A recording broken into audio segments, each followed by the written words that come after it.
Rumble. You can go check it out. Subscribe to my YouTube channel. I took a much needed long vacation for Christmas. So I spent some time with my family, spent some time with my fiance's family in South Carolina, rode some horses. Yes, so I rode a horse. I'm a little sore this morning. I've got the icy hot on. I was riding a horse, and I have not ridden horses. Like, actually, my mom used to be a barrel racer, and I've never really ridden a horse. Like, actually ridden a horse. I've kind of got up on one and walked around on trail horses and maybe trotted a little bit, but this time I got up to a canter, and it's so much harder than what people say. Okay, if you've ever ridden a horse, it's so much harder than what it looks like. Okay, I was thinking to myself, oh, it's gonna be easy, it's fun, horses are easy. They are not easy. As soon as I got up to that canter, the horse started running a little bit. I lost balance, fell off. Hit my bottom pretty hard, but I got right back up on it and up on the horse Duke, and he was such a good boy. It was great. Had to get back up on that horse and to canter again, and this time not fall off. So I had a wonderful Christmas. I hope you had a wonderful Christmas celebrating the birthday of Jesus Christ. If you guys missed it, I did a Christmas special. It was about Israel, Ishmael, and Emmanuel. You can find that on my YouTube channel, Cat Peterson 929. We went through the family tree of Abraham. He had couple of sons, Ishmael, and then ultimately Israel came from his lineage, who was Jacob, who was later renamed Israel. But he had Isaac and Ishmael, the two boys, and Isaac was the one given this promise, and his descendants were given the promised land, Israel. So today, we've got so much to talk about Jeffrey Epstein. I do want to talk about him because I've got a couple of clips. Tucker Carlson is going to be interviewing Mark Epstein, who is the brother of Jeffrey Epstein. So Mark Epstein goes in and he tries to get a copy of one of the most basic documents. Okay, this is something called a pre-hospital care report. And what this is, it's written by the EMS team. And this should have been a report written by that EMS team the night Jeffrey Epstein killed himself. I'm putting that in air quotes. The U.S. government continues to claim that Jeffrey Epstein killed himself in this federal detention facility in Manhattan 4.5 years ago, just before his trial. Why are there so few records available? This guy, Mark, tries to go get this very basic report, and I'm going to share this with you. You guys can find me on YouTube, Facebook, Twitter, and Rumble. You can actually see the video of where Mark, the brother of Jeffrey Epstein, tries to obtain this very basic document, and they don't have it. So let's take a listen. Here we go. He has a photograph of the fire department personnel. That doesn't generate documentation. Yeah. It's just a photograph. Yeah. What did he say? I couldn't hear. He said that because you see the fire department personnel there, that doesn't mean they provided documentation. They told me they did. I spoke to them. Yeah. And they were the ones who suggested I get the PCR reports. Mm-hmm. Well, they're saying one thing, but the computer is saying something else. Yeah. Well, since I heard that with my own ears, I believe them, and I don't know why someone played with the computer and it's not there. I'm just telling you the situation. I'm not saying either way. I'm just saying the computer is saying one thing, and the information you got from them is different. Right. So, what the computer is saying is that it doesn't have a record of this. That's what I'm trying to tell you. Yes. Yeah. And I don't know why. What's going on? Wow, that's explosive, folks. So Jeffrey Epstein, did he kill himself? We don't know in this federal detention facility, because it's so odd that there are so few records made available from that night. Mark Epstein, he's like, okay, I just want this pre-hospital care report. They said that they made one. The EMS team did. And then he's like, well, I don't know what to tell you, man. We don't have it here. So Bill Clinton is reportedly to be named multiple times in the Epstein flight logs when they are released. So we're expecting Bill Clinton to be named multiple times in these logs that are supposed to be released. Now, Dick Durbin, he was confronted as to why he refused to support the release of these logs. Okay, so Senator Blackburn, she was like, hey, come on, Dick, release the logs. What's your problem here, man? And his response when he's confronted by a reporter really just tells you all you really need to know about politicians and how they squirm when you confront them on the Jeffrey Epstein issue, specifically Democrats. And this is our very own Illinois Senator Dick Durbin squirming. He's squirming when a reporter confronts him. Here we go. Let's take a listen. Chairman Durbin, can I ask you a quick question? Why won't you subpoena Jeffrey Epstein's flight logs? So who are you? Hillary Vaughn with Fox. With Fox, of course. I don't know anything about his flight logs. But why won't you subpoena them? Why don't you want to know? I don't know the issue. I know who Epstein was, but I certainly don't know anything about the issue. Well, he was charged with sex trafficking, so why don't you want to know who was utilizing his private plane? Never been raised by anyone. Well, Senator Blackburn has wanted to subpoena them, and there hasn't been a vote in your committee. Said a word to me, not a word. But aren't you curious, like, what high-profile or powerful people might be closeted predators and pedophiles? Doesn't that concern you? So why won't you subpoena them if you can? It's the first time anyone has raised it. Thank you, Fox. So are you curious about it? Will you do it? Chairman Durbin, can I ask you? Oh man. So politicians squirm when they get asked about the release of this information, when they get asked about Jeffrey Epstein, and Dick Durbin, there he is, squirming. You know, people call me QAnon, and it's like, okay, call me Q, because really just the QAnon belief system is that there are all kinds of Democrats, specifically, and politicians that align themselves with elitist pedophiles.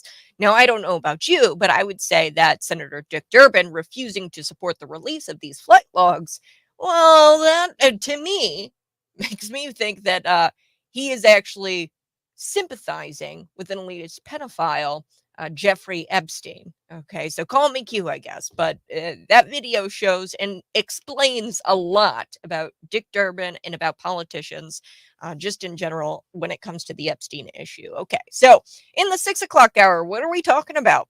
I know everybody wants to know about the Maine Secretary of State and how she's insanely claiming that she is a defender of democracy. This hour, we are going to be talking about the Maine ruling removing Donald Trump from the 2024 ballot. This is so ridiculous that not even CNN could shill for this. Not even CNN. I've got a clip. CNN is not even shilling for this. They know how screwed up this really is. And I called it. I said that we aren't going to be having a 2024 election. And this is just exhibit B. We have Colorado, where they tossed him off of the ballot. Now we've got Maine. The next one, I'm calling it now, is going to be California. So we're going to be chatting about that. And later, this will be a story you want to stick around for. Dog training, I guess. This is like a battleground right now, because dog trainers are debating whether physically disciplining dogs is systemic oppression. Yes, it's racist. Dog training is racist. So we've got all of that to talk about here in the 6 o'clock hour. Democracy is sacred, according to the Secretary of State out of Maine. And this is her conclusion on why people should not be allowed to cast their ballots for Donald Trump. The reason why she doesn't want people to cast their ballot for Donald Trump is because democracy is sacred. That's her conclusion. Okay. And I'm just telling you what she's thinking in her head. Okay. So, why does the left-wing Secretary of State from Maine decide that why did she decide? Because this is a done deal. I mean, they tossed him off the ballot in Maine. Now it has to go to the Supreme Court of the United States. But why did the left-wing Secretary of State from Maine decide that the leading Republican presidential candidate must be kicked off the primary ballot, you ask? Well, Maine's Democratic Secretary of State on Thursday, she disqualified former President Donald Trump from the state's presidential primary ballot. In her ruling, the Secretary of State, Sheena Bellows, I don't even know who this woman is. She's ridiculous.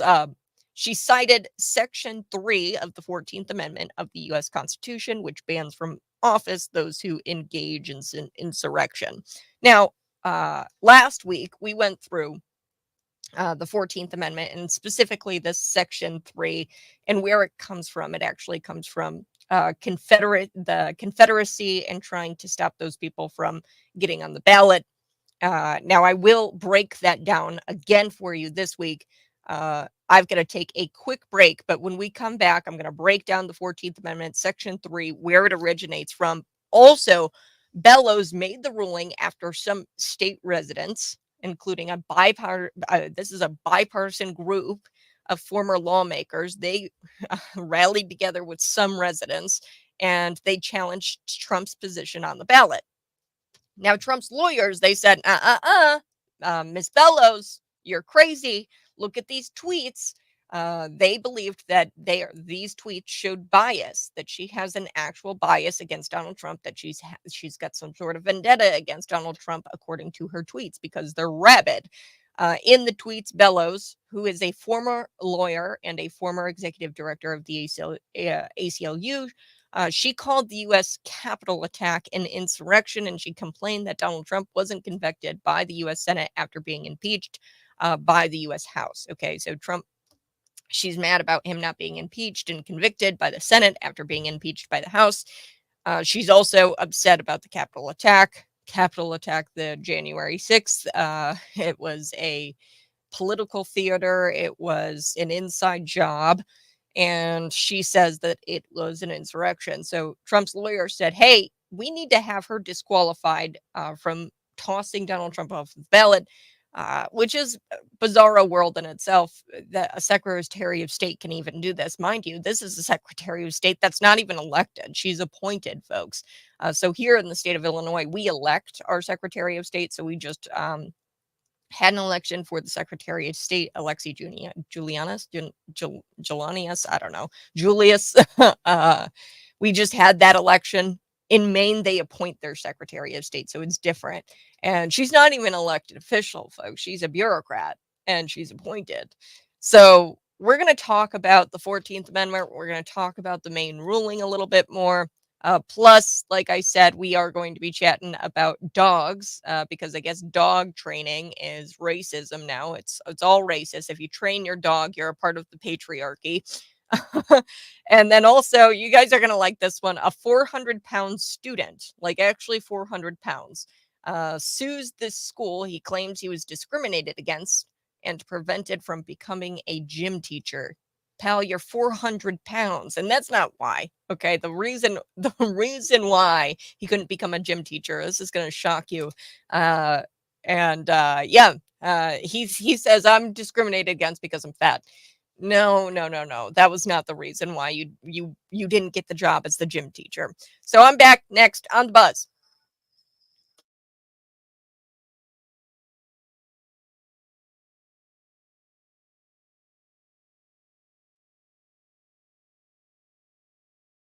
Good morning. Hey, if you're watching, go ahead and smash the like button. I appreciate you guys tuning in every day.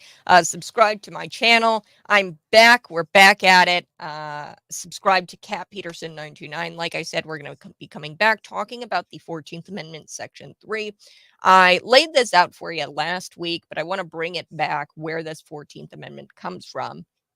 It actually comes from Civil War times, Civil War era, and I've got to break this down because Bellows, she made this ruling, and like I said, it was a group of bipartisan lawmakers. So these lawmakers are rabid lawmakers, they're extremists, and they banded together with some residents, some of the state's residents, so that way they could say, oh, look, it's the citizenry that is upset with Donald Trump being on the ballot. No, it's not. It's not really. It's only a selected few. And then you've got this rabid group of former lawmakers banding together to toss Donald off of the ballot. Now, she cites these amendments from the Constitution. That's Bellows, who's the Secretary of State in Maine. Like I said, she's not even elected, folks. She's appointed. So how is it that this unelected bureaucrat, Secretary of State, she's appointed, how is it she gets to do this, where she gets to toss off people from the primary presidential ballot? Doesn't make any sense to me. But she wants to cite these amendments in the Constitution that are arguably they don't even apply to the presidency. And I'm going to get to that here in just a little bit. Like I said, smash that like button and we're back.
Jeffrey Epstein killed himself in a federal detention facility? I don't think so. So this happened about 4.5 years ago in Manhattan, and he was just about ready to stand trial. And then he killed himself, allegedly. And look, if that were true, if he actually killed himself, why are there so few records available from that night? And I am so excited for Tucker Carlson to interview Mark Epstein, who's the brother. And Mark Epstein, he's caught on camera. There's tape of him confronting these people trying to get a pre-hospital care report. This is one of the most basic documents that you can get. It's written up by the EMS team. This should have been written up by the EMS team, and it was Mark was told that it was written up by the EMS team. And this is what they write up when they move that body out of that cell. And Mark Epstein, yeah, he tried to go get it, and they said they don't have it. How come they don't have these basic records? So we're gonna get into that here in just a little bit, because Dick Durbin's squirming when he's asked about the release of this information, the release of the flight logs, the client list, all of it. Client list, flight logs. I want to see it all. I want to see the list. I want to see who is going to and from that private island. And here's the thing. Jeffrey Epstein was a sex trafficker. He was trafficking human beings to people. Now, who were the people who were using Jeffrey Epstein's product? Who were the people he was trafficking these humans to? Sex trafficking these humans to, these women, these young women, and young children, 16-year-olds. I want to know. I think we all want to know. Before I get into the 14th Amendment, Section 3, because this is important that we dissect this, we understand where the 14th Amendment comes from, what this Section 3 even says, because now we've got Secretary of State in Maine.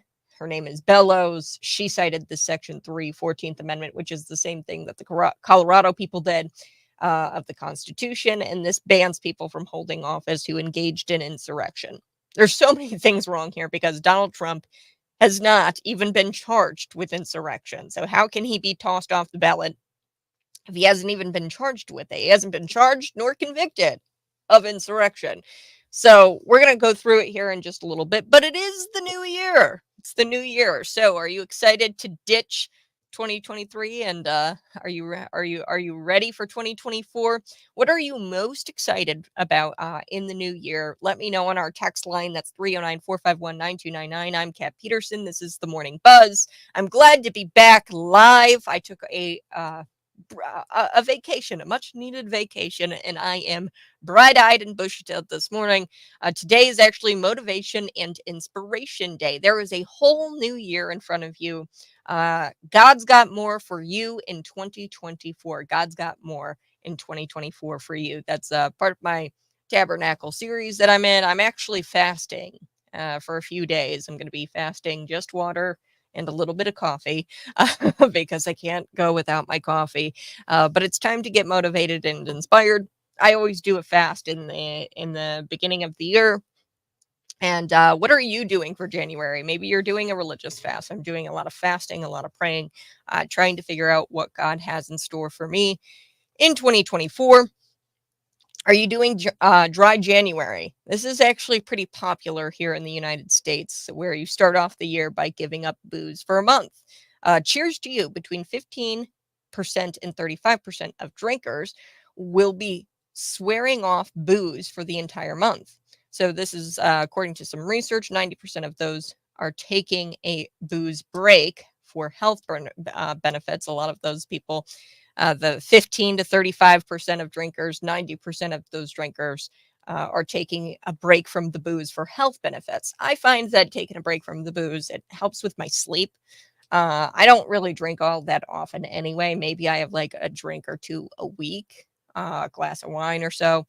The older you get, you can't. I mean, it's tough. You wake up with a headache in the morning, and get up at like 4 a.m. and get on the radio. Yeah, there's no way I'm boozing. But a lot of people say, hey, I'm doing it for health benefits. 73% are saying that they do it to save money.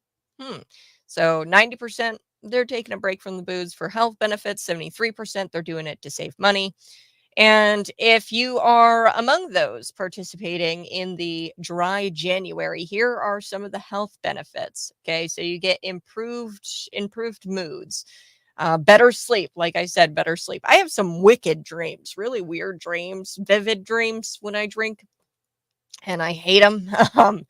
But You get better sleep, weight loss, more energy, lower cholesterol, decreased diabetes risk, and lower blood pressure. So speaking of dry January, alcohol-free White Claws. Has anybody told you about this? Well, they're here. The company has been they're ringing in the new year by rolling out their White Claw 0%. So there's 0% alcohol in this. They've got all kinds of flavors. You got cherry cranberry. I mean, these are essentially LaCroix. I feel like these things already exist. But White Claw probably just wants the marketing and to, increase the price of these things. It's just like alcohol-free White Claws. That's just seltzer water with a little bit of flavor, which is a LaCroix. And they've got peach orange blossom. They've got black cherry. They've got all kinds of things. So they're designed to replicate the taste of the hard seltzers. So yeah, I guess they taste the same as White Claws, which yeah, I mean all White Claws really are. It's just hard seltzer with I think like a little bit of malt liquor and vodka. I'm not too sure. But what are you looking forward to in January? Pray for me in this fast. It's very hard to go without food for a few days.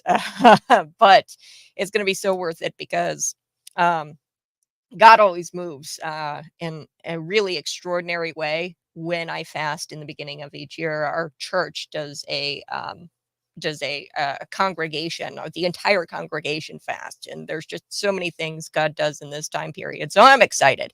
Today is Motivation and Inspiration Day. The whole year is in front of you. Get motivated, get inspired, and have a great day at work. I'm going to be back. We're going to be talking about the 14th Amendment, Section 3, because this is what Bellows, this idiot Secretary of State, cited when she tossed Donald Trump off of the ballot. It claims that, you can't serve in office if you've engaged in an insurrection. Where does that 14th Amendment come from? And did Donald Trump violate this amendment? That's next.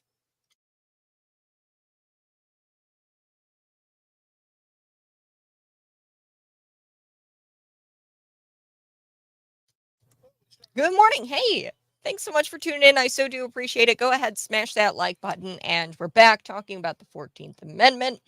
I heard there's going to be a whiskey tasting bar opening right here in town above a pizza place somewhere. I'm going to do some research for that. Chad, I'd love to inform our listeners about that. I do love whiskey. Whiskey is probably, over Christmas break, I did a lot of drinking. The family just drinks, and boy, it's hard to keep up with them. But we got like this wine. My mom did. It was a wine that was aged in a whiskey barrel, so it had like a lot of whiskey notes to it, and it was just it was very good. So I'm gonna find that out for you, Chad. Where there's gonna be a whiskey tasting here in town. If you're watching, smash the like button. Like I said, we are going to be talking about that this morning, but also I've got to tell you about this 400-pound student. So apparently, this 400-pound student sued the school because he claims he was discriminated against and he was prevented from becoming a gym teacher. Somewhere down the line, the left decided to make weight a protected class, and subsequently the body positivity movement was born almost overnight. For some odd reason, they made people who are overweight a protected class. Logically, a positive thing to promote would be the success stories of people disciplining themselves and losing weight. Okay, it's this time of year again. We're talking about losing weight, not the other way around. Okay, where the positive thing is, talking about how people gorge themselves and they gain weight. Okay, that's usually a negative thing. But the positive thing would have been to promote stories of these success stories where people discipline themselves. They go and they run and they lose all this weight. Why on earth would it be considered positive to gain so much weight that you can't even fit in an airline seat? Okay, I don't think it's a positive thing. It's just not. Okay, there's nothing positive about that. and it's all based on lies. And no matter how many people on the left try and convince people otherwise, it's nothing more than a lie to say that that is a positive thing. That is a negative thing for not only that person's health, but just it's a lie. It's a lie to sit there and say that that's a good thing for everybody involved. Okay, um, no one would ever choose to be 200 pounds overweight rather than be as fit as a model. No one. Okay. If you ask anybody who's 200 pounds overweight, they're probably going to say to you, yes, I wish I wasn't, because they probably feel very sick a lot of the time. Um, no one is going to say, yes, I want to be 200 pounds overweight. No one. And if they say they do, they're lying to you. So just like most left causes, the body positivity movement is dangerous because it teaches kids that there's nothing wrong with being objectively unhealthy. Okay. If you're 200 pounds overweight, you are objectively unhealthy. It's not to say that you're not a good person. It's not about your characteristics. It's not about your personality. It's just the facts. This is why kids need to be protected from this movement at all costs, because kids cannot be growing up um, to this lie. So we're going to talk about a Wayne State University student. His name is David Lopez. He scales in at 400 pounds. Okay, he's a 400-pound person. That's big. That's very big. Okay. And he sued the school for over $1 million, claiming that he was prevented from becoming a gym teacher because of his weight. But that's not true. That's not true at all. So smash the like button. We're back in just a little bit. Here on the Morning Buzz, don't forget to like, subscribe, and comment. Share this out with your friends. We're back.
In her ruling, the Secretary of State, this Bellows woman, okay, Shenna Bellows, whatever her name is, she's the Secretary of State. And by the way, folks, she's not even elected. So here in the state of Illinois, we elect our Secretary of State. Here in the state of Maine, she is appointed.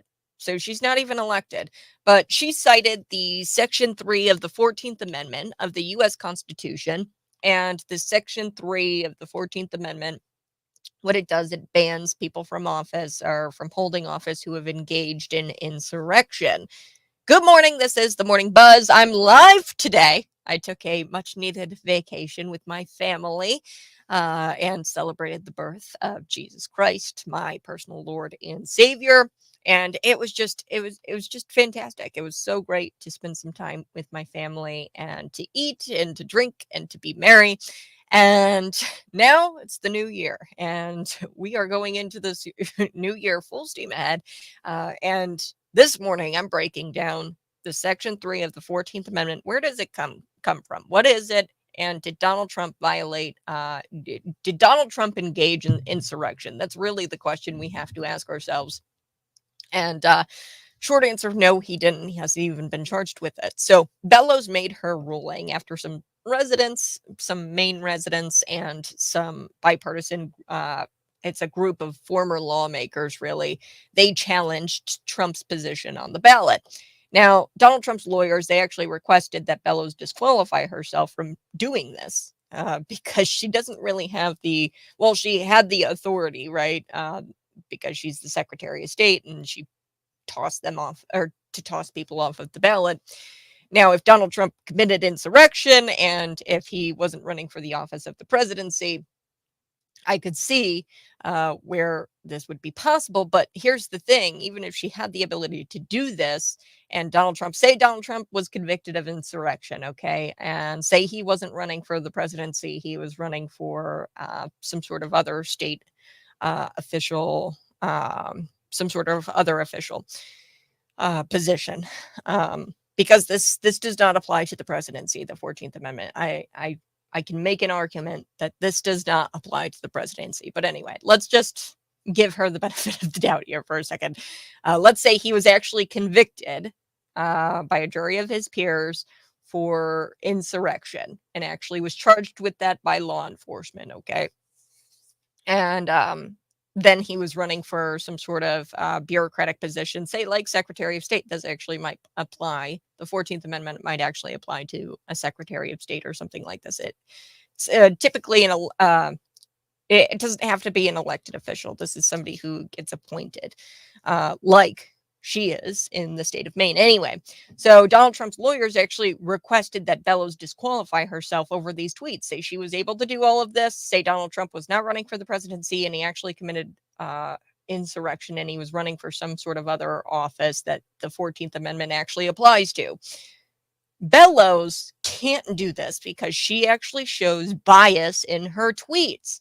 And Trump's lawyers pointed this out. Hey, in this woman's tweets, she's rabid. She's a lawyer. She's a former executive director of the ACLU.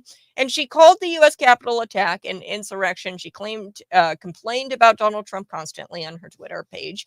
And she was upset that Donald Trump wasn't convicted by the U.S. Senate after he was impeached by the House. This shows clear bias. And for that, she should not have been able to solely make this decision where she tosses Donald Trump off of the ballot. So here we have a state court in Colorado. Now we've got Maine. It wasn't even a court. It was just the Secretary of State. But they have decided Donald Trump committed a federal election. And that is not how it works in this country. The court doesn't decide that just by their lonesome. Okay, there's 3 levels of government. There is the executive branch, judicial branch, and the legislative branch. Okay, so the executive branch has not even charged Donald Trump with insurrection, so they can't convict Donald Trump with insurrection in court. Doesn't make any sense. Now, the state can't do this. The 14th Amendment, where does it come from, Kat? Well, it comes, and it was designed to bar former Confederate officials from holding office. Okay, so Confederacy, this is the Civil War, ending slavery. Thank you, Abraham Lincoln, the Emancipation Proclamation. He's a Republican, okay? Abraham Lincoln was a Republican. The former Confederate officials who killed everyone. Okay, so Confederate officials would kill everyone they disagreed with in the North to take power. That's what the Confederacy did, these officials, and this is what's known as an insurrection. So this is an actual insurrection. What happened on January 6th was not an insurrection, okay? I don't think any of the Confederate officials back in that time period said things like, go peacefully and patriotically and make your voices heard. Okay, Donald Trump was quoted saying that on January 6th. I don't think that any of those Confederate officials in that time period, I don't think that any of them said, go peacefully and patriotically and make your voices heard. No. They had a new capital. The Confederacy had a new capital, a new president, and they took their rifles and shot people in the face whom they disagreed with on the slavery issue. Oh, and I forgot to mention, these were Confederate officials. These Confederate officials, they were all Democrats. So the only people who commit insurrection, I'm telling you, it's the Democrat Party. It was then, now, and in the future. This is what they do. Democrats are insurrectionists. Historically speaking, and in the present, we've seen this where they overtake the Capitol. We've seen the BLM riots, things like Chaz. Remember that little, I think it was in Seattle or Oregon, I don't know, Portland, where this is like an autonomous zone and they create their own like laws and they have militias guarding their borders. Like that's an actual insurrection. Uh, but like I said, this is the 14th Amendment and it was designed to bar former Confederate officials from holding office. I'm all for states' rights, but this is not a case of states' rights. Okay, this is a national office. The presidency, Section 3 of the 14th Amendment, would not apply here. It doesn't apply to the presidency. She wants to cite the amendments that are in the Constitution that are arguably they don't even apply to a president. Okay, I'm not going to sit here and tell you that I'm a constitutional lawyer and I've studied the content, but it's pretty clear, okay, that this amendment does not apply to a sitting president or to a president, and this very very likely does not apply to this position, and he would have had to been convicted of insurrection. He hasn't even been charged with insurrection, okay? So say it does apply to the presidency. He still has to be convicted and charged with. He's not even charged with insurrection. Now, had this woke joke of a Secretary of State had at least a fraction of her brain, she would know a little thing called the Fifth Amendment. The Fifth Amendment, and I quote, "The presumption of innocence is recognized as a due process right." Okay, Donald Trump is innocent. He's not even charged with insurrection. Okay, so he's not even accused of this crime of insurrection, at least as far as law enforcement is concerned. Now I can sit here and accuse you of murder until the cows come home, but that does not mean you are actually accused of murders in the eyes of the law. But this is only the beginning of the insanity. Okay, it doesn't even touch the surface. Okay, I've just talked about the 14th Amendment era and Section 3 of that 14th Amendment, where it comes from, and how she cites it, but there's even more arguments. So I dissected this thing. This is the text of the decision, and this was published by the WAPO, the Washington Post. So there's another challenge to Donald Trump being on the presidential ballot, the primary presidential ballot. This is the second challenge. Okay, so the first one, we've got that. It's the 14th Amendment, Section 3. That's the same thing Colorado did to toss Donald Trump off the ballot. Now, the second challenge is interesting. Attorney Paul Gordon, okay, a registered voter of Portland, argued that because Mr. Trump has expressly stated that he won 2020, he's barred from office under the 22nd Amendment in the U.S. Constitution, which sets a two-term limit on presidents. This is a two-term limit on presidents. So Donald Trump has said that he's won 2020 and that the election was stolen from him. Yes, that is one of the challenges, actually. It said that Donald Trump's third term, even though Biden is currently the sitting president and serving as the president right now as we speak, these are the hoops they are jumping through to try to justify all of this. Okay, this is insanity. They're trying to say that he would serve a third term if he were to get elected in 2024. And this is one of their challenges. They say that, hey, he can't do that because of the 22nd Amendment. He has not served two terms. He served one. And then President Biden came in, and now he's serving out his term. Okay, if you are allowed to serve two terms. And he's trying to say, because Donald Trump has said that he's won the 2020 election, that that's would actually make him, this would make it the third term, which makes no sense. The most irritating thing about all of this is that this just enables progressive voters to further justify their cognitive dissonance. Democrat voters won't read the decision. They won't read what I was just telling you about. They don't have this genuine curiosity. I wonder what the 14th Amendment actually says. I wonder where it comes from. And I wonder if this even applies to the presidency. And gee, I wonder if Donald Trump even was charged with insurrection or convicted with of insurrection. They won't see the insanity of the text. They won't read the decision. All they're going to see is MSNBC using this as evidence for more lies and more lies and more lies that Donald Trump is some sort of dictator. But can the left just admit this? If Donald Trump was a dictator, he's hands down the worst authoritarian official who's ever come to power, who's ever come into power.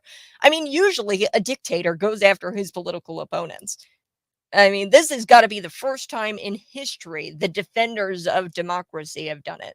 Where the defenders of democracy actually go after their political opponents, okay? They are not the defenders of democracy. They are going after their political opponents. Truly, I mean, I don't know what she thinks this is. Just like Colorado, this case is stupid, and I'm hoping that the Supreme Court of the United States laughs this out. I do have to take a quick break. When we come back, not even CNN is shilling for this. Look, this Maine ruling that actually removes Donald Trump from the 2024 ballot. It's so ridiculous that not even CNN is able to they can't even shill for it. So I'm back next on The Buzz, Cities 92.9.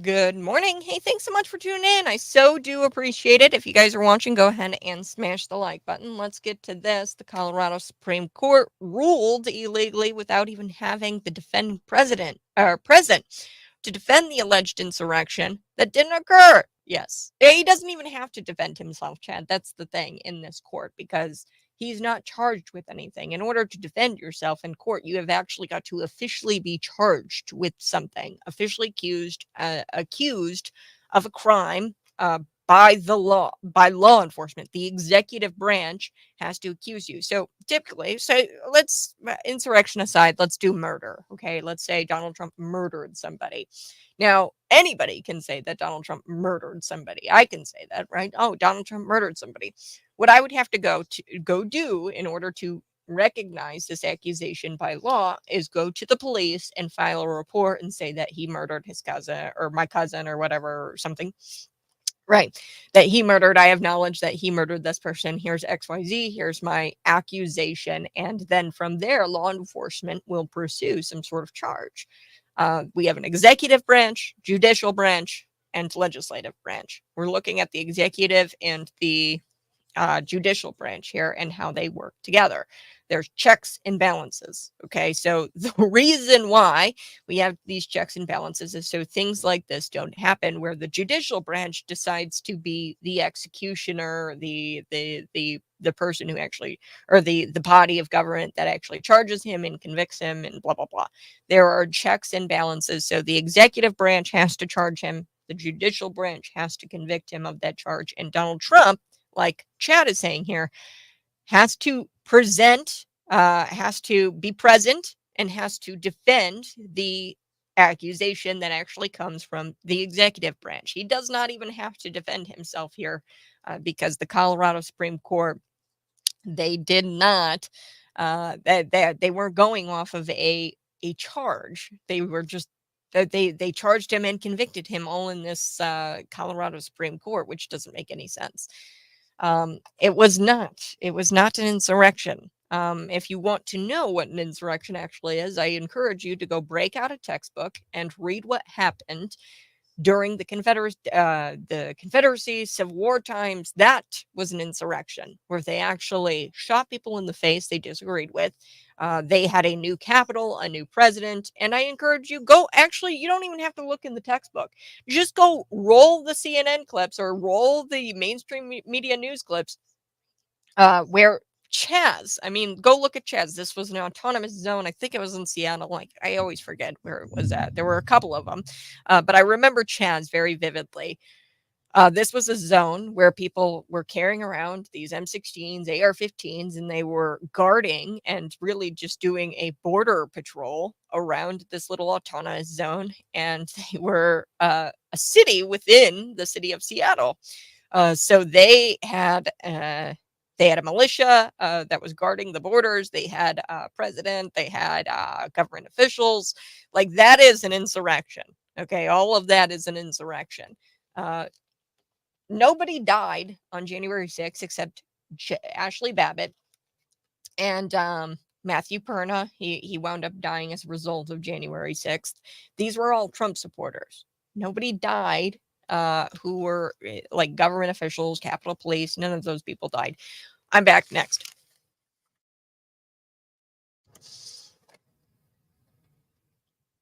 Good morning. Hey, this is the Morning Buzz. I am feeling so refreshed and excited to be back live on the air. You can see me live on YouTube, Facebook, Twitter, and Rumble. To get to some of your comments, Dan says it was an insurrection. I'm assuming Dan is talking about January 6th. It was not an insurrection, as I told you before we took the break. You want to look? You want to see what a true insurrection was? Go look at the Civil War. Go look at your history books. Go check that out. The Confederate officials, okay? I highly doubt they said things like go peacefully and patriotically and make your voices heard. No. That's not what happened. The Confederate officials, they would take their guns, their rifles, shoot people in the face they disagreed with on the slavery issue. And I forgot to mention those Confederate officials. Yeah, those people who actually committed an insurrection way back when in the 1800s. Democrats, by the way. And I'm all for states' rights. I totally am. But this is not a case of that. This is a national office. Section 3 of the 14th Amendment does not apply here. Dan, you're wrong. January 6th was not an insurrection. It was an inside job. And look, only Trump supporters died. Okay. Nobody else died except Trump supporters. So you tell me. I mean, if that was an insurrection, that's not typically how insurrectionists do things. Okay. And I encourage you to look back at our nation's history and look at what the Confederates did. They killed everybody they disagreed with, and they had their own capital. They had a new president, and they did not say things like go peacefully and patriotically and make your voices heard. Okay, I'm back next in the 7 o'clock hour. This is the Morning Buzz.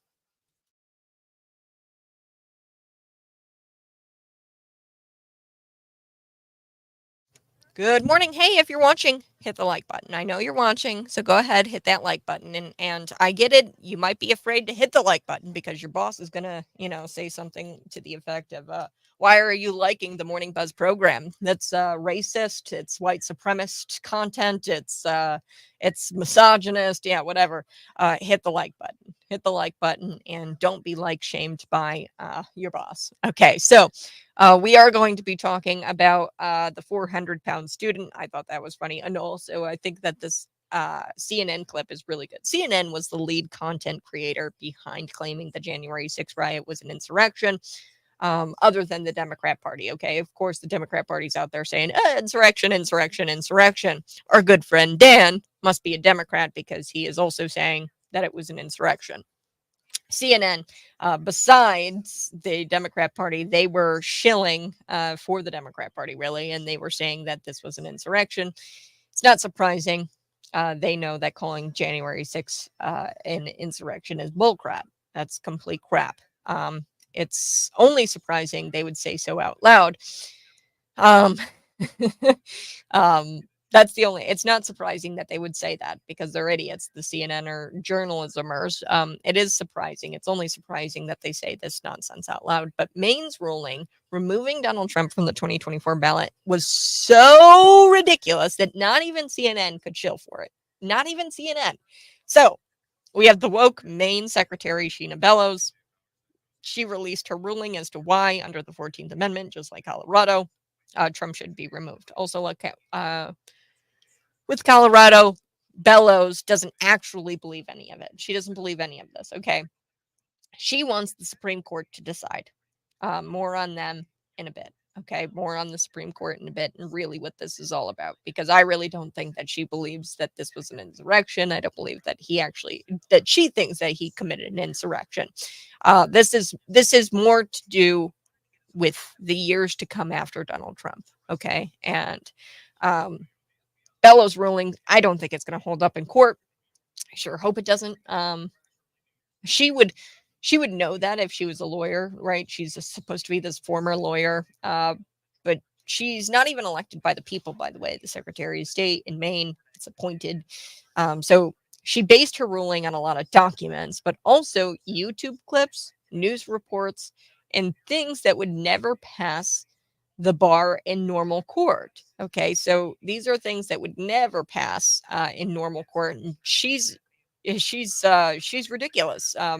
She's she claims to have been a lawyer, but she's not really a lawyer. I'm gonna play this clip for you from CNN where they can't even shill for this, which is damning. Um, and really, what this is all about, they know that these rulings are bullcrap. They want the Supreme Court to rule against them. They want it. The Democrats do because they want this precedent.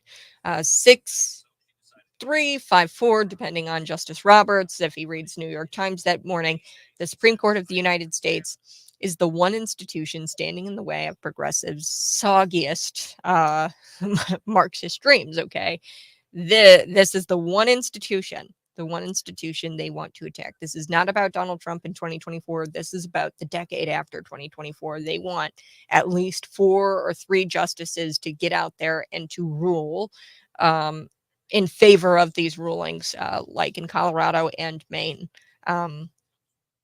So I'm going to talk about this. This is a deep state psyop. Okay, they are trying. They are trying to get the Supreme Court to rule on this, and they know that the Supreme Court won't majority rule against this, but they'll get 6-3, maybe 5-4, depending on Justice Roberts, and that's what they want. Everything that's happening now is not about Donald Trump. It's about the Supreme Court that they lost for a generation. Okay, and case in point, here's Maine, the Secretary of State, at this Nut Roots. I think it's called Net Roots or something like that. It was a conference she was at, and she was joined by the Secretary of State in Colorado, the Secretary of State in Michigan. Michigan is the other state that the left has attempted to stunt with, but it has failed. Michigan has not booted him off of the ballot yet.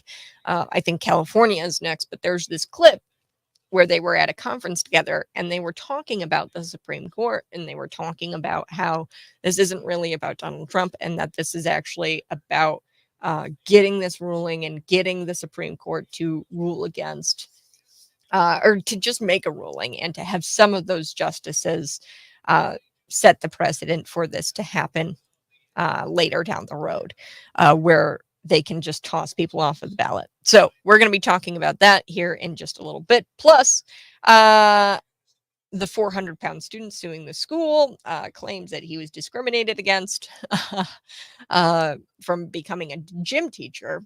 And the reason why he couldn't be the gym teacher was because he was 400 pounds. That's actually not the case. The case is actually he didn't complete his he didn't complete his degree. That's the reason why he wasn't able to get this job as a gym teacher, was because he actually didn't complete his degree, and the position requires a degree.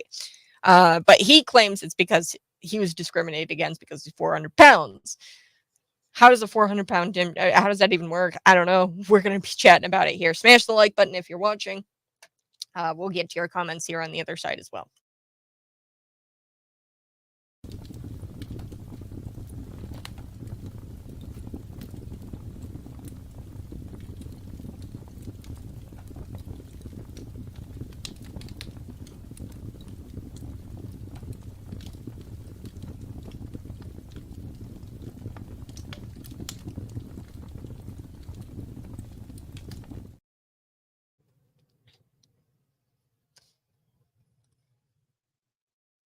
Coming up in just a little bit, a 400-pound student suing a school. Yes, because he claims he was discriminated against and prevented from becoming a gym teacher because of his weight. It actually had nothing to do with his weight. It had everything to do with the fact that he didn't actually complete his degree, and this position requires you to have a degree. And this 400-pound student sues the school because he thinks, oh, you discriminate against me because I'm fat. That's actually not the case. You're just lazy and you didn't complete your degree, and that's why that's why that you didn't get the job. Okay. And he wanted to be a gym teacher. So 400 pounds, gym teacher. I don't know if that necessarily works out, but somewhere down the line, the left decided to make weight a protected class. And subsequently, the body positivity movement was born almost overnight. And look, logically, a positive thing is to promote would-be success stories of people disciplining themselves and losing weight, not the other way around. Okay, why on earth would it be considered positive to gain so much weight that you can't fit in an airline seat?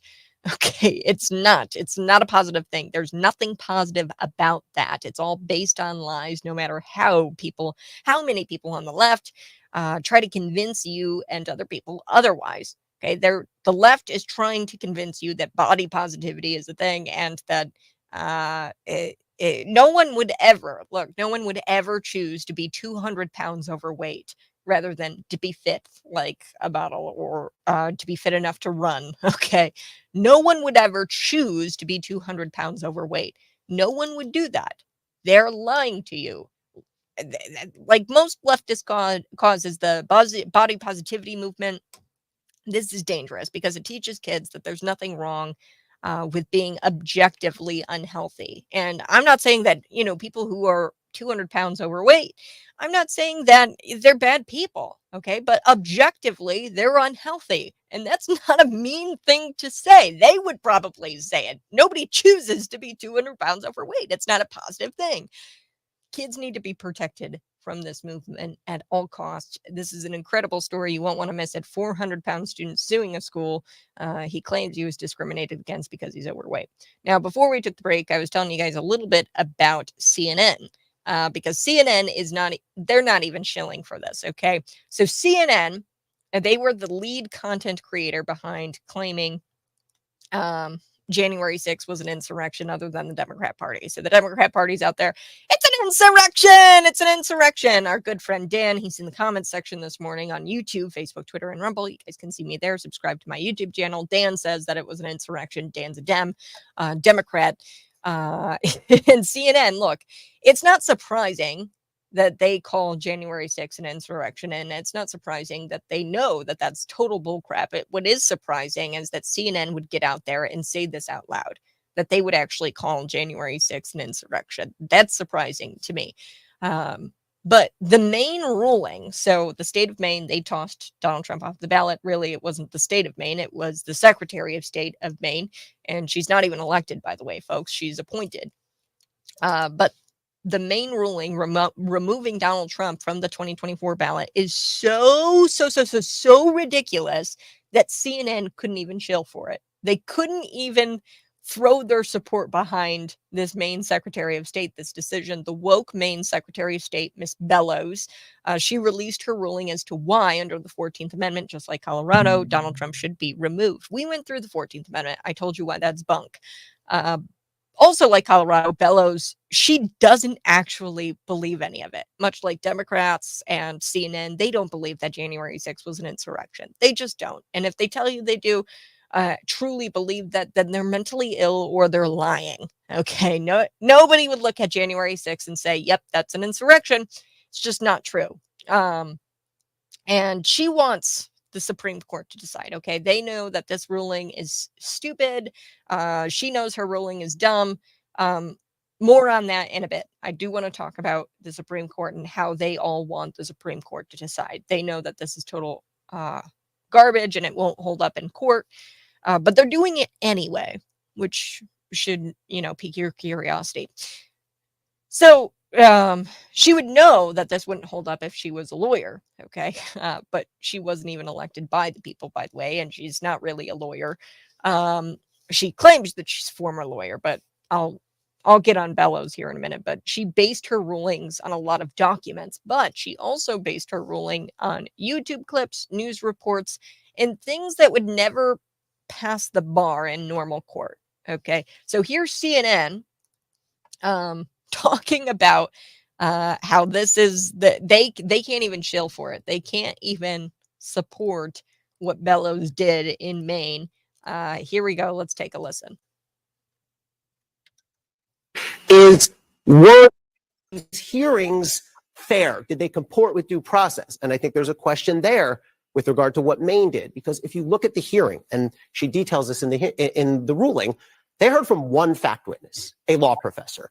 She based her ruling on a lot of documents, but also YouTube clips, news reports, things that would never pass the bar in normal court. She's not a lawyer, by the way. It's a smartly written decision, clearly consulted with lawyers, but this is an unelected. She's chosen by the state legislature. She's elected by the chosen state by legislature. chosen elected by the legislature, but not democratically elected. Not a knock. That's just the way it's set up in Maine.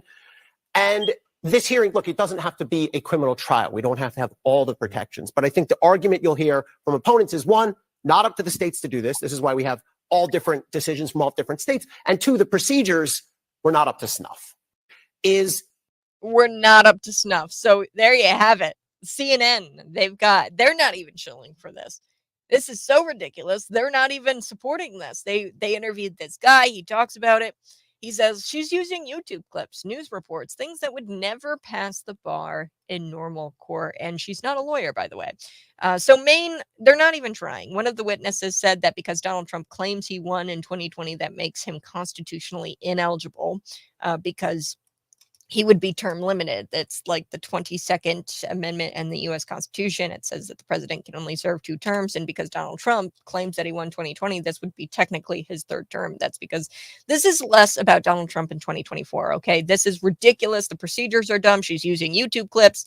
And one of the witnesses said that this is actually Donald Trump's 3rd term, which is garbage. Because, I mean, come on, Joe Biden is serving. It was Donald Trump. He served 1 term. Then we got Joe Biden. And 2024, if he's elected, that would be his 2nd term. This is not about Donald Trump. This is about the Supreme Court and a decade after 2024. Okay, Trump is just an easy target. They are trying to destroy democracy. I told you, 2024, we were not going to have an election. And we're not. This is not an election. If lead presidential primary candidates aren't on the ballot, that's not an election, folks. I'm sorry. I hate to break it to you, but this isn't an election. Democracy is dead. The democratic process of electing officials, it's dead. It's gone.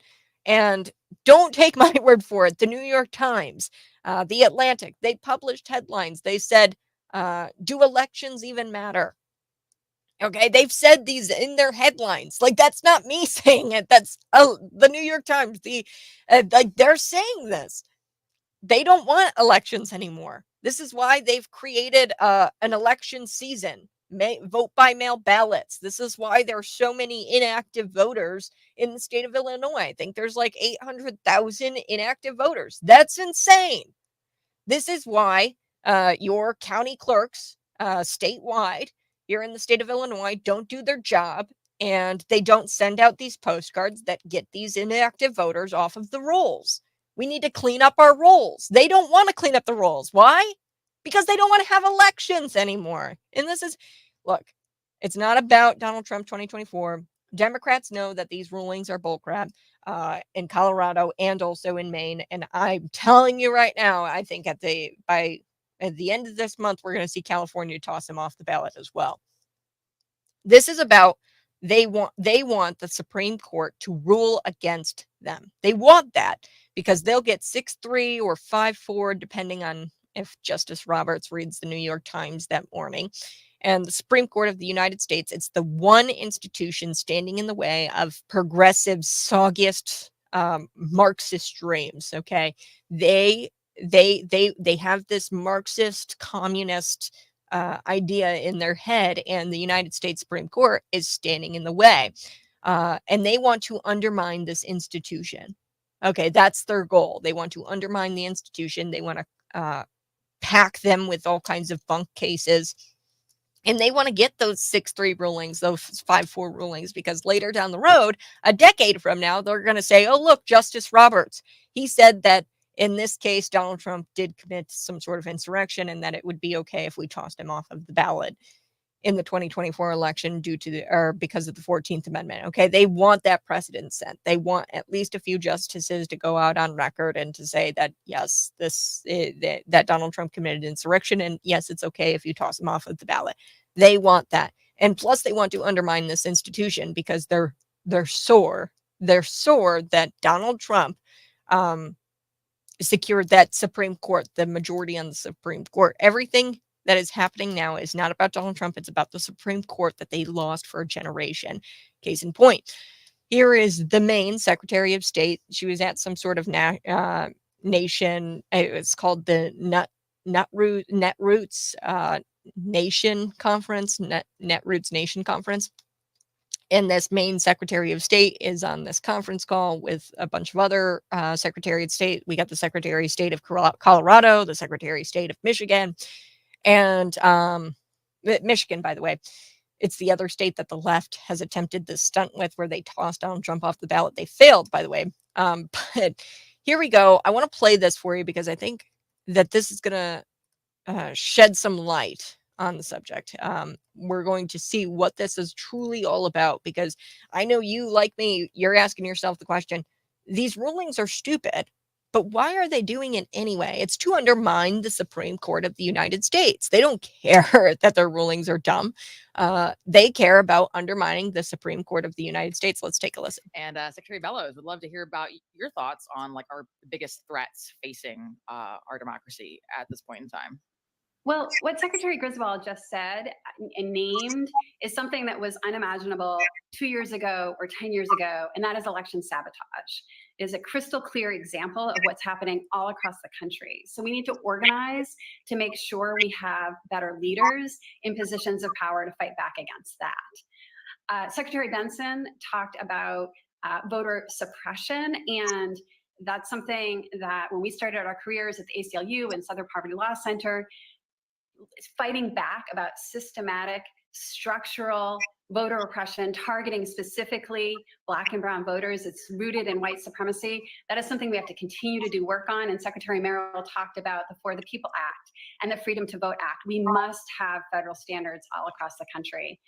And then finally, just to echo my colleagues, this is rooted in a deliberate and organized campaign to discourage people from participating in our democracy. It is an attack on our very democracy itself, because when everyone participates, everything that we care about, social justice, climate justice, economic justice, we win.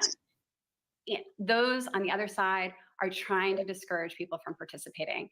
That's what this really is about. We have to fight back to protect our democracy, to protect everything. That's such a good point. No, everything the left is doing right now is about much more than the 2024 election. And she just told you that. Their every move needs to be treated as such. It's more. It's about more than Donald Trump. This is about them undermining the Supreme Court of the United States. This is about them trying to get their soggiest Marxist dreams to come true. All right, I do have to take a quick break, but when we come back, like I said, that 400-pound student, also, you won't believe this, dog training, I guess, is white supremacy. I don't know. I guess it's racist to want to train your dog.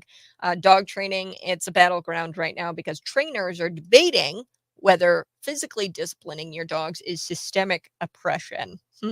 All right, I'm back next on the Morning Buzz. Find me on YouTube, Facebook, Twitter, and Rumble. And you can always text me at 309-451-9299. A little bit later, Dan Calkins, the state representative from Illinois, is going to be joining me here in studio.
Good morning. Hey, thanks so much for watching. I so do appreciate it. Go ahead and smash the like button. We're going to be coming back talking about a 400-pound student. Yes, you heard me correctly. 400 pounds, but body positivity, right? He says that he was discriminated against because of his weight, and that's why he couldn't become this gym teacher. But really, what it is, he didn't complete his degree. And yeah, he's trying to claim that the university there, or that the school, they wouldn't hire him because he was 400 pounds. That's not it at all. It's just that this guy didn't complete his degree and he's trying to victimize himself, and it's ridiculous. But we're going to be chatting about that and more here on The Buzz. Smash the like button if you're watching.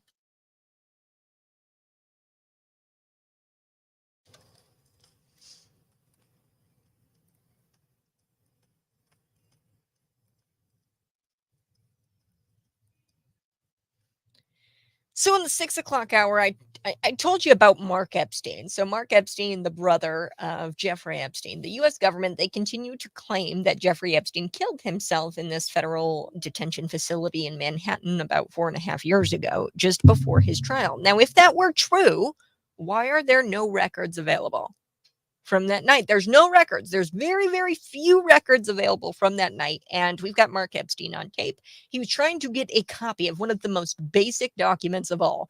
This is called pre-hospital care report. And he was trying to get that. This pre-hospital care report is actually written by the EMS team, and it should have been written by the EMS team. And he was told, Mark Epstein was told that, yes, this was written by the EMS team. You can go get your pre-hospital care report. But the EMS team, they moved his brother's body out of the cell, and they were supposed to write up this pre-hospital care report. But there is no report. There is no such report because Mark Epstein went to go get it, and they said, we don't have it. What? So Bill Clinton is reportedly to be named multiple times in the Epstein flight logs when they are released. We don't know when they're going to be released. Dick Durbin was trying to stop that release from happening. He was confronted about why he refused the support of the release of those logs. And I've got a clip here that is going to explain a lot. And I just love watching politicians squirm when they're asked about the release of this information. And Senator Dick Durbin of Illinois, he was squirming for sure when this reporter confronted him. But right now, I do want to get into this story before we have Dan Calkins, as a representative from the state of Illinois, joining us here to talk about a few things going into the new year. Somewhere down the line, the left decided to make weight a protected class, and subsequently the body positivity movement was born almost overnight. After the Democrats decided and the left decided, hey, let's make weight a protected class. Logically, a positive thing would be to promote the success stories of people who disciplined themselves and lost weight, not the other way around. Why on earth would it be considered a positive thing to gain weight, so much weight that you can't even fit in an airline seat? It's not a positive thing. Even if you ask those people who can't fit in an airline seat, hey, is this a positive thing? They would probably tell you, no, my back hurts, my feet hurt, I'm in pain, okay, from being this overweight. There is nothing positive about that. It's all based on lies. And no matter how many people on the left try to convince you otherwise, that this isn't a lie and that body positivity is a thing and that there are people out there who would choose to be 200 pounds overweight, there's nobody on this planet who would want to be 200 pounds overweight. There's just nobody, okay, rather than being fit like a model. No one. And if they say they do, they're lying. Okay, just like much of these leftist causes, body positivity, this movement is very dangerous, and it teaches kids that there is nothing wrong with being objectively unhealthy. There is something wrong about being objectively unhealthy. Why? Because you die. Okay. And this is why kids need to be protected from the left and from the movement at all costs. They need to be protected from this body positivity movement. So that brings me to this story. A Wayne State University student, his name is David Lopez. He tips the scales at 400 pounds. That's how big this guy is. And he sued the school for over $1 million after claiming that he was prevented from becoming a gym teacher because of his weight. So according to the Daily Mail, a 400-pound Michigan student gym teacher is suing the school for $1 million, alleging that he was discriminated against because of his weight after he requested to do his student teaching virtually. and he was denied. What? So wait a second. You weren't completing your degree and you wanted to do it virtually, but you weren't given that preferential treatment. So David Lopez, 44 years old, claims that Wayne State University deliberately prevented him from disqualifying, prevented him from qualifying because he doesn't fit the description of a PE teacher. So he doesn't fit the description of a PE teacher, but here's the description. The physical education program, the student has to complete every aspect of his study, and he hasn't done that because he hasn't completed the student teaching, but he wanted to complete his student teaching virtually, and they wouldn't allow him to do that. You have to do physical education in person. So when I was in college, which wasn't that long ago, we had to finish every course. Okay. I had to finish every single course. If student teaching is a part of his degree, which it is, by the way, because that's what the program description lays out here, that you have to participate and complete student teaching. That's part of his degree. He should get an incomplete grade. He could not, finish that part of the program. Since he could not finish that part of the program, so he's pretending to want fair treatment, and he's demanding special treatment. Okay, that's what this guy is doing. He's demanding special treatment. This is not fair treatment. This is special treatment. How are you going to teach gym over Zoom? You can't. The virtual part is not even the most absurd part of all of this. How would he even be able to demonstrate anything when he's that fat? 400 pounds. How can he even walk? I don't know. You can't be a gym teacher if you can't even walk. You can't even walk for more than a minute. Like, that's just objectively probably what happens to him. That's probably why he's requesting that he teach the class over Zoom, because he can't walk. And quite frankly, we should have gym teachers who are in good shape. Okay. Otherwise, he would just be considered a hypocrite. Okay. When he's trying to teach gym and teach fitness. I mean, what? However, they do say those who can't teach, or those who can't do teach, and those who can't teach gym. That is what the people say. That is the saying. Those who can't do teach, and those who can't teach gym. So he claims his diabetes, hypertension, and asthma mean he should have been allowed to complete the student teaching portion of this course remotely. They didn't want me to graduate with my certification because I didn't fit what they perceived to be a gym teacher because of my size and because of my weight. So this is what he told the news outlet. This is what David Lopez said. He said that they didn't allow him to graduate with the certification. No, it's because you didn't do your student teaching, and they're not going to allow you to student teach via Zoom. It doesn't work. Oh. This is just a crazy story. Also, doing anything virtually makes it easier to cheat. So there are a million reasons as to why this man deserved to fail.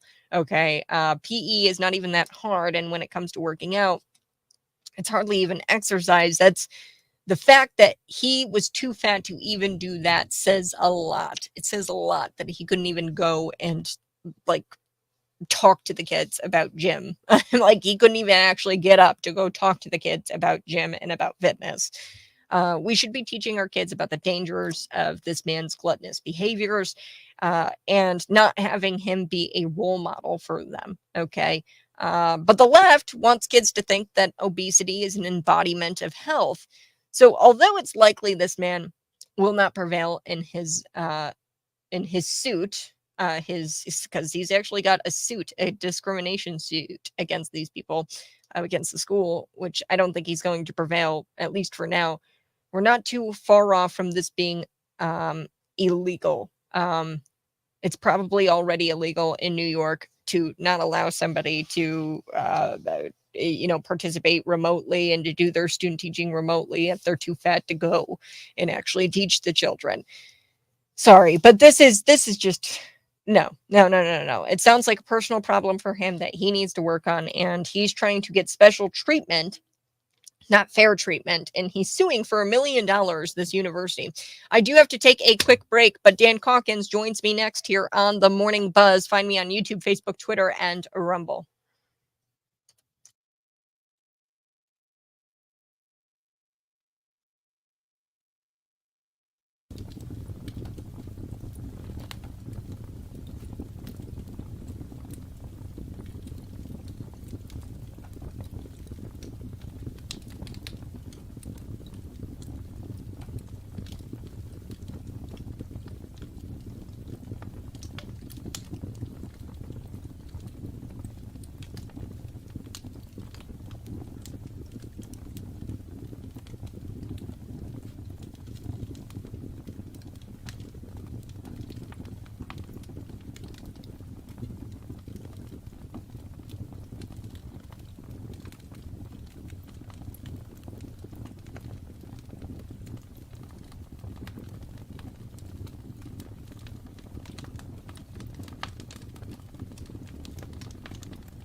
Woo! Hey, good morning. This is the Morning Buzz. Oh, Dick Durbin. This is not a good clip.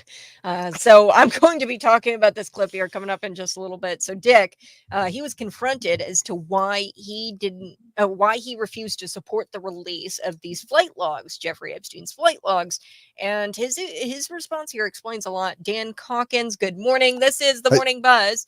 And I'm excited to play that clip a little bit later on. We'll play it for you later on here, Dan, of Dick Durbin being confronted. Our favorite senator. Our favorite senator. You know, I knew Dick Durbin when he was really Dick Durbin, when he was a congressman before he ran for Senate. He was represented Central Illinois. He was a former state's attorney, prosecutor. Was really a decent guy. The law and order guy, pretty middle of the road, blue dog Democrat today. Decided to run for Senate, figured out that most of the votes to keep him in the Senate were coming out of Chicago, and all of a sudden became a Chicago Democrat. And that's the story on Senator Dick Durbin, clearly a Chicago-owned machine politician. Oh boy. Yeah, well, and my dad, when I talk about Dick Durbin, he'll tell me on the phone, he's like, man, he's been around forever. And you actually term limited yourself, and you will be leaving the state house, Dan. So tell me a little bit about that in term limits. Why are those important, and why did you term limit yourself? Well, first of all, I think term limits are each individual has to decide where they want to go and when they want to go. You look at the natural progression. The problem isn't term limits. The problem is people that want to stay forever. I was at the Convention of States with Article 5 this past summer, and our group was tasked with talking about term limits on the federal level. And we came up with the kind of a formula of 18 years in Congress. We figured 3 terms in the Senate, or nine terms in the House, gives somebody a chance to get into leadership and really do good work. The problem is the people that decide to stay and make it a career. Our turnover just in the Illinois House, when I got first elected 5 years ago, my license plate number was 97. So in the House, it's based on seniority. In the Senate, it's based on your Senate district. But Mr. Madigan didn't want to give up the number 1 plate. So, our House plates are based on seniority. And so I was number 97 out of 118, my first term. The next term, I was 76. And now I'm 54. So I see. So you move up when you... Yeah. Every 2 years, the turnover in the House has been rather significant, and there are no term limits, and it's the same thing in Congress. I think the average congressman, and I'll have to go back to my memory, I think that the average stay of a congressman in Washington D.C. is something like 8 years, 4 terms. Wow. But it's the people that make it a career. Those are the folks that we really need to focus on. So yeah, career politicians are no good. And you've actually thrown your support behind an really explosive candidate, Regan Deering, in the 88th district. So you represent the 88th. Yep. So when are you out of the state house? Well, hopefully I last another year. They don't throw me out. We have another just now starting, obviously, in January. This will start the second half of my 3rd term. So just about a year from now, my term will expire, and we'll have a new state rep in the 88th. So, it was my decision when I first ran. I knew at that time I wanted, I didn't want to make this a long-term opportunity for me. And I looked at the map, and I looked at the calendar, and with the census in 2020, I knew that there'd be a new district drawn, and in 2021 we'd have a campaign for our new drawn districts, and I wanted to make sure that the Democrats knew that there'd be at least an incumbent in Central Illinois running, no matter how they drew the map. So that was kind of the long range planning. There's some other factors in here. I'll be 77 years old here in a couple weeks. No way. Oh yeah. And so I'll be almost 78 years old when my term's up. Time for a new person, someone with a lot of energy, some youth, new ideas, and it just, everyone has their own timeline. Mm-hmm. Well, Dan, I did want you in today to talk a little bit about these Illinois gun owners and how they're struggling with this state's ban. So they had to register as of January 1st. And the latest numbers that I've got, I know these might be a little bit different, but the latest ones from the Illinois State Police statistics show of more than 2.4 million FOID card owners or holders in the state. Only about 8,000 of them, 8,143 individuals, have disclosed to the ISP that they own these banned items. And that's about 0.35%. So that's not even a full percentage. Like not 1%, not even 1% of these FOID card holders have registered their firearms, their banned firearms, which is like anything with over, 15 rounds or something like Correct. that. Yeah, there's a whole pages and pages and pages of semi-automatic rifles and shotguns. The rifle maximum capacity magazine 10 rounds. Then you go on and have to register all of these things, and grips and trigger groups and who knows what. Pistols maximum capacity of a 15 round magazine. So it's very, very extensive. It's very confusing. This is probably one of the biggest mass civil disobedience events in our history. There, like you said, 2.4 million FOID card holders. Not every one of them is going to have one of these weapons. I think statistically, on a national basis, I think it should be about 250,000 FOID card holders would have a weapon on that list. So if you break that down, it might be a higher percentage statistically, but it's still well under 10% of the folks who statistically could have one of those banned guns. So a huge civil disobedience here in Illinois. People have decided that this law is unconstitutional. You and I have talked about it before. I believe it's unconstitutional, and they're just not going to comply. So I want to take a quick break, but we're going to come back and we're going to talk about the Supreme Court of the United States. Are they going to hear your case? I know that it was on the docket and it could have possibly been heard, but from what I understand, they have said, nope, we're not going to hear it. Is that true, Dan? Nope. Nope. Okay. Well, we've got to talk about that on the other side and stop all of the disinformation out there, because I'm telling you, people are like, oh no, the Supreme Court's not going to be hearing it. Wait. Dan Calkins has some good news on the other side. This is The Morning Buzz. Find me on YouTube, Facebook, Twitter, and Rumble.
And we're back. Hey, this is the Morning Buzz. Thanks so much for tuning in. I so do appreciate it. Find me on YouTube, Facebook, Twitter, and Rumble. You can see Dan Calkins in studio. And we've been talking about the case that he's got.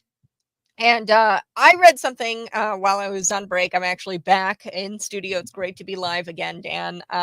That's good to very have you well back. rested. I know we had some Christmas stuff going on, and then you were able to take some time off, which I think is really, really good. It's got to be tough getting up at 4 o'clock every morning to come to work. No. Oh, well, hey, this is not work. This is just it's like breathing for me at this point. I couldn't imagine my life without radio. No, so. I can identify that. I sympathize with you. If I weren't doing this in Springfield, I'd be pretty frustrated as well. Yeah. So I want to talk about your case. I read something and I was like, oh, no, the Supreme Court, they're not going to take on Dan's case. And I thought it was an awesome case. That's not the case. So they could possibly still hear your case. What was it that the Supreme Court said, no, we're not going to listen to that? What was that? Quick background. When we lost our case at the Illinois Supreme Court, we only had one place to go, and that was the U.S. Supreme Court to appeal that decision. What we appealed was the fact that the two of the justices on the Illinois Supreme Court, we asked them not to hear our case. We asked them to recuse themselves because they had taken $1 million each from Governor Pritzker, several $100,000 from Speaker Welch and Senate President Harmon, who were defendants in the case. Our point was that we deserved a fair hearing, even the appearance of the improper position that these two judges were in, that most people, in our position would think, well, we're probably not going to get a fair hearing. And that is the legal standard. They refused to recuse themselves, heard our case, and ruled against us, which we kind of knew was coming. So we took it to the U.S. Supreme Court and said, look, these two judges are not impartial based on everything that we know. Down the road, we also found out that Senate President Harmon had given $700,000 to the super PAC that his attorney controlled, and they spent over $7 million getting these two judges elected to the Illinois Supreme Court, which added more fuel to the fire. We've asked the U.S. Supreme Court to consider this and ask and take these two judges off of our case. They took our case and they referred it to a full conference, which means that on this Friday, January 5th, all of the justices of the United States Supreme Court have now received our case, and they will decide Friday whether or not they want to actually proceed and hear it. And this is the only state case that the United States Supreme Court is looking at. Now, there's all kinds of federal cases that look at the so-called assault weapons ban here in the state of Illinois. It is the only case that involves the Illinois assault weapons ban that's before the United States Supreme Court. We are the only one. Now, so Friday they have a chance. We have a chance to get our case heard. Now, four judges have to agree to take it. When we come back in the 8 o'clock hour, I want to get to this week. You guys tried to get a stay on the registry to say, hey, can we put a pause on this? Can we stay this where we don't have to have Illinois residents registering as part of this Illinois assault weapons ban law? And they denied you. So I do want to talk about that here on the other side. This is the Morning Buzz. Find me on YouTube, Facebook, Twitter, and Rumble. Text me at 309-451-9299.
Whoo! Hey, good morning. This is the Morning Buzz. And Chad is texting in this morning. He said, "You're doing awesome, Dan. Keep fighting the fight. Yeah. Gun saves life. And Illinois gun owners are with you. What can we do to support you?" That was a question that came in on our text line. Dan, what can we do to support you and to get this case heard by the Supreme Court? I think if the Supreme Court, the United States Supreme Court that hears this state case, I think if they hear it, we're going to like the ruling, because it's very clear to me that these judges were biased. I mean, $1 million funneled into your account by Governor J.B. Pritzker, who's a defendant in the case. Right. I think it's pretty clear. Well, it is. We feel we have a very, very strong case. We need 4 justices on Friday to decide they want to hear this case. You know, this case is about fairness in the judicial system. You know, it's blatantly I think to anyone who pays attention is obvious. If you showed up in and I use this kind of a analogy, Kat, that if you sued me over something and we went to court and you showed up in court and you looked up and there's this judge and you know that I spent, not even $1 million. I spent tens and tens of thousands of dollars to get this, to give to this judge to make sure that she got elected. And I also supported these other groups that made sure that that judge got elected. And there we sit in court. How would you feel? I would feel like I do not have a chance. And so you would obviously ask for a change of venue or a different judge. You can't do that at the Illinois Supreme Court. That's the highest court in the state of Illinois. There is no appeal. There is no other group that you can appeal to other than the United States Supreme Court. And that's what we've done. So, there's been some misconceptions about not getting our case heard. What happened was when Justice Amy Coney Barrett turned our case over to the full court, she took our case, put it on the docket for the hearing for their conference this Friday. When that happened, we immediately put together a request that the United States Supreme Court stay the enforcement of this registration, at least until this Friday, if they decide to take the case or not. And if they decided to take the case, then we ask that they stay it until they hear it. That's what was turned down. There was the Supreme Court decided or didn't decide. They just said, no, we're not going to consider that. I think part of it was that they were looking at Illinois and the total dysfunction, the problems that are going on in Judge McGlynn's court in the Southern District. And I think they're going to let us, they're just going to let us sit in our own mess for a while.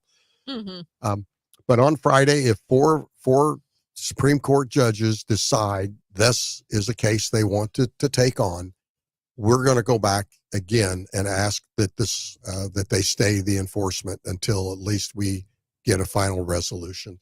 So Friday's a big day. How can you help? Well, we're always looking for people to help pay the bills. If our case does get heard, we're going to have to do some fundraising, and I'll get back to that after Friday because it's essentially we had some donors in the very beginning that helped us get this case through the Macon County District Court, and where we won. And then since then, pretty much everything I'm on the hook for. But it's my pleasure to do that. That's why you elected me, and I'll continue to fight. Every chance I get for what's right. Yeah. Well, and one thing that I really liked about the Macon County, when you guys fought it there, you guys didn't really even, the beauty of this, yes, it is the Second Amendment, but really you guys are talking about we're talking about the 14th Amendment prior to it going to the Supreme Court. That's what the Illinois Supreme Court, they heard the 14th Amendment, which is this equal protection under the law.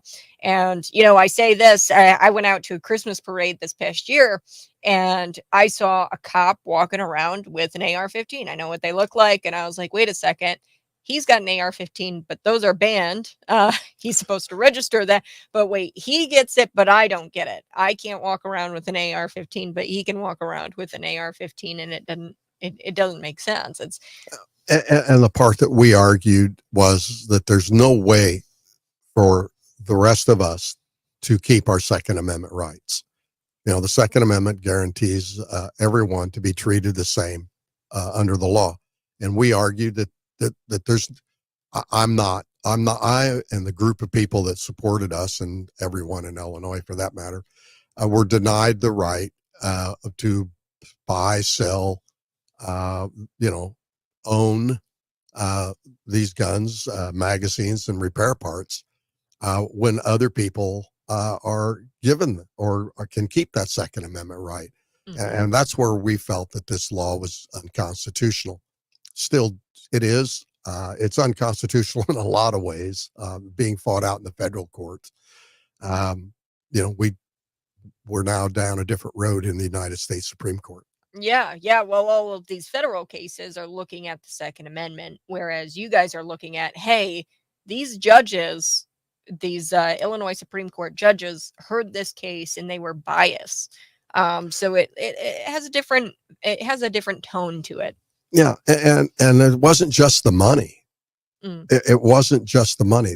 You know, these two judges, when they were running for the Supreme Court, were endorsed and accepted the endorsement of two anti-Second Amendment groups that supported them. Mm-hmm. And knowing that the agenda was that if this law ever came before them, they would make sure that Illinois, banned these guns. Clearly, that was part of their election campaign. Well, and that's not your role as a judge. No, that's a legislator's job. well, we have First Amendment rights, and even when you're running for office. But if you've ever been around someone running to be a judge, you know how very careful they are when they talk about cases that might come before them. Mm-hmm. And these judges didn't. So we had that. We had the money from the defendants. Mm-hmm. And then we have the third leg of the stool, which is that you now have the executive branch, which is Governor Pritzker, and the legislative branch, which is Harmon and Welch, essentially buying this election. So now you have the other two branches of government co-opting the judicial branch. And we were supposed to be co-equal branches, fair, to everyone. And this is an assault really on our Republican form of government. And I don't mean R, big R, I mean the small r, Republican form of government that, this is what is really egregious. Yeah. Well, and we're not only just seeing it in at the state level, you're seeing it everywhere with this tossing Donald Trump off of the ballot. And it's just reminiscent of that, where this executive branch pretty much doesn't exist in these states because they didn't charge him with insurrection. They didn't convict him of insurrection. Now you've got this kangaroo court trying to do all three, where they're trying to legislate, they're trying to charge him and convict him all in this court, but that's not how that goes. So No. Yeah, it's an attack on our constitutional republic. And this is why we're cautiously optimistic about Friday. We think that this case has a lot of national implications as well, where you have other courts in other states, particularly their Supreme Courts, where this could apply. So here's an opportunity for the United States Supreme Court to step in and set a new precedent. Caperton is the old precedent, the current precedent, and make a statement about fairness and equal protection and how everyone should be treated the same, and that we've got to figure out a better way to run our judicial system here. We're talking with Dan Calkins, Illinois State Representative, and breaking news, he's going to the border, El Paso. I wish you luck, Dan Calkins. So who's all going to the border with you? Why are you going to the border? And what are you expecting to see? Well, Cap, this is just something that got worked out last week. We we tried to arrange a border trip. The Freedom Caucus did. The members of the House before COVID hit, and things were on track to go down, and then COVID hit and everything fell apart. Now we're going back. We have Representative Halbrook and Miller and I going. We have couple of other folks coming from Illinois.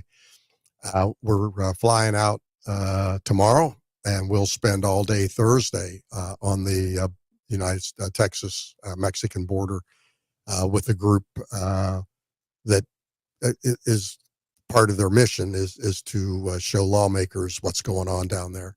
We'll be at Eagle Pass first thing on Thursday morning, and we'll spend the day going, talking to folks that are working, non-governmental organizations that are trying to help these migrants that have come across. We're going to talk to our Border Patrol people and what they're seeing and what they're facing. We're going to talk to law enforcement, people that aren't on the border necessarily, but their jurisdictions are seeing this surge of illegal migrants coming across the border into this country. I think it's important for us to get a firsthand look at what's going on and talking to the people that are actually on the ground. We see stuff on TV every night, pictures. I don't care if you're watching Fox News or NBC or CBS. There's a lot to be gained. I think a lot to be learned. Hopefully we'll bring back this experience and maybe make some inroads here on how Illinois is, what we need to do to deal with this problem. Well, one thing I'll never forget is, I can't imagine the stories you're going to bring back, but when I interviewed and sat down, he actually came in studio, a Romanian immigrant. He was here, he had his papers and everything, and I'll never forget it, told me that he paid $3,000 a head. So for his little baby and for his wife to come over, they were begging on the street corner. And he told me, I asked him straight up, I said, knowing what you know now, would you have come to the United States? And he said, absolutely not. I would not have. He dished out $9,000. He paid it to this guy. And he even told me, he goes, big guy, tattoos. And he had a big gun. He goes, big gun, black scary gun. And he said he had to pay this guy $9,000. This guy that he paid $9,000 to did not even take him over the border. They pay these really traffickers, because that's what it is. They're trafficking them. They take them just so far, and then they have to go on foot and then cross on foot. A lot of the time, that's where we start to see all the footage where they're crossing on foot. And the state, and by state, I mean government, state level, local level, what they're doing is they're enabling this with their sanctuary states, their sanctuary cities. And it's truly sad because they get here and they've lost everything on this bill of goods that, hey, you get to, no human is illegal. You get to be United States citizen, but it's not true because they get here and they have nothing. They've got nothing and nobody helps them. And really they give, I mean, so I'll never forget either. This little girl, she had a t-shirt on. It's like a toddler. She's got a t-shirt on that says masking queen.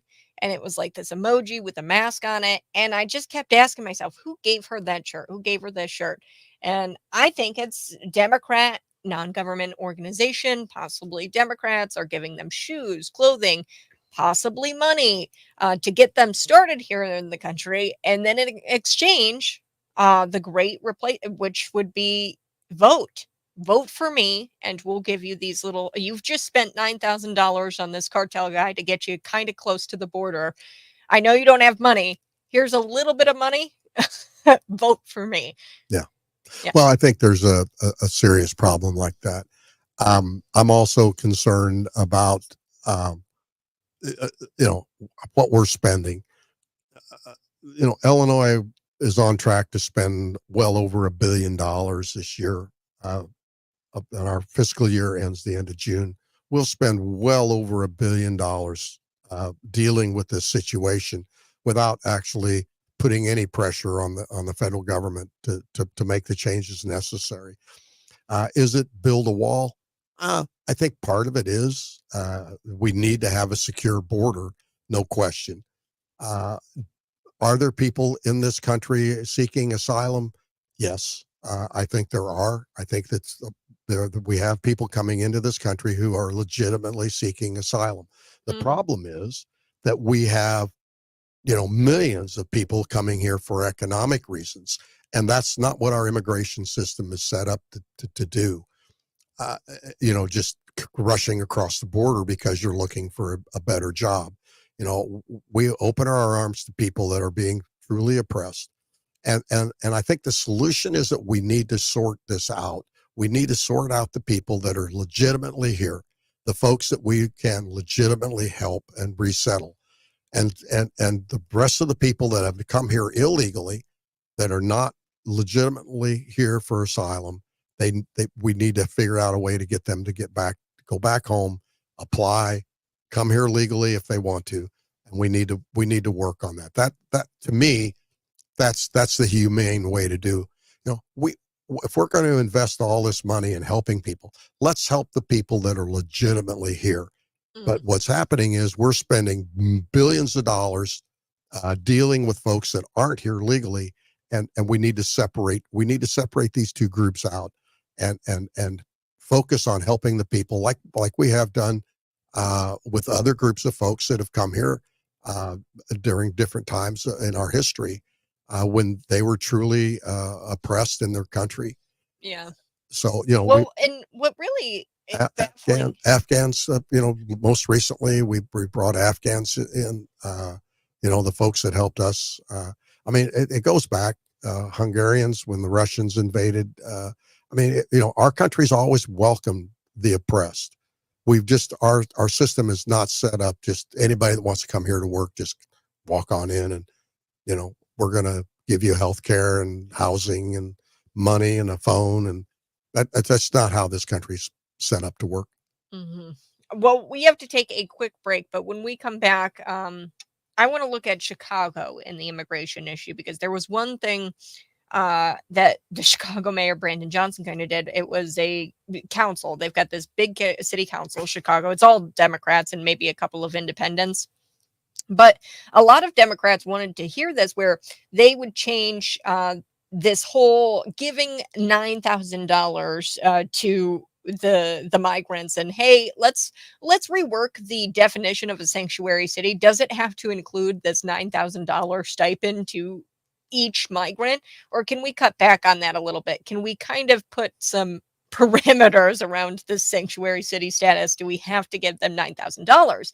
And it didn't even see the light of day because Chicago Mayor Brandon Johnson shut it all down. We're going to talk about that, plus a few bills that you've got cooking for the new year.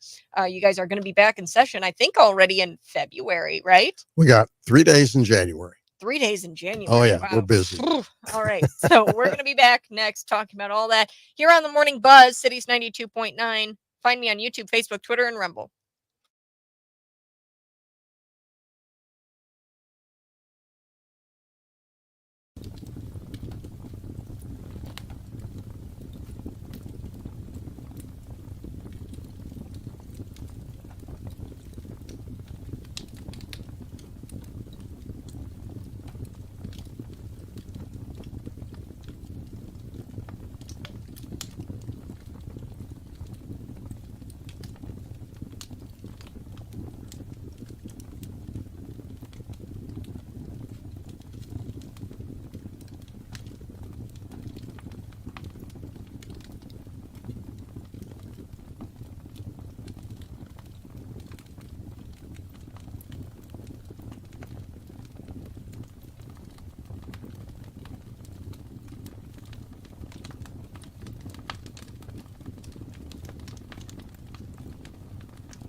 Wow.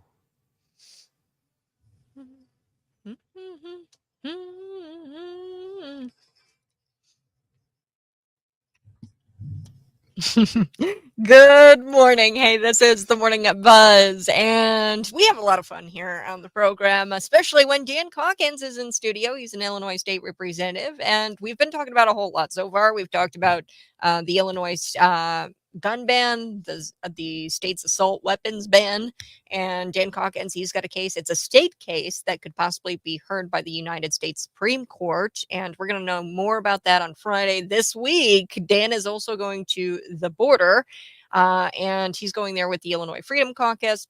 Explain the Illinois Freedom Caucus for those who might not know what that is, Dan. Well, the Illinois Freedom Caucus is a group of members of the Illinois House